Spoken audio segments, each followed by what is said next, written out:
how to make salsa using fresh homegrown tomatoes and our own essential oils. So we're going to start with our tomatoes.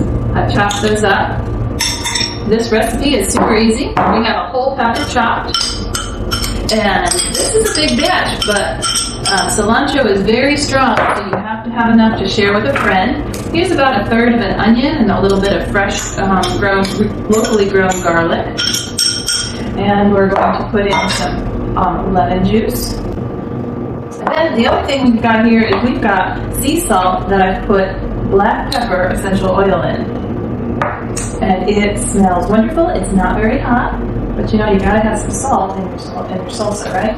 The next thing we're gonna do, you have to be very important and only get 1 drop because this cilantro is very strong. 1 drop. Okay, lime on the other hand is not so strong, so we're gonna put about 5 drops. 1, 2, 3, 4, 5. And we're gonna add a little parsley to give it some flavor and color. That is how easy it is. Now we're just going to stir this up. And it's really that easy, folks. It's really that easy. Does that look yummy? And do I have a subject here that would like to taste the first bite? Yep.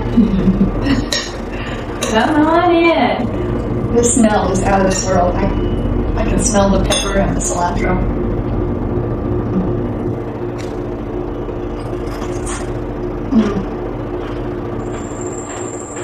So good. Thank you. I can't believe you can taste the cilantro. That's just 1 drop. One of the other neat things about this type of salsa is cilantro is very good for the digestive system. So if you're having one of those busy summer days and you're sitting down to dinner at 8 o'clock at night, the cilantro will help your digestion, or it has mine. That's my testimonial. And thank you, folks, for tuning in.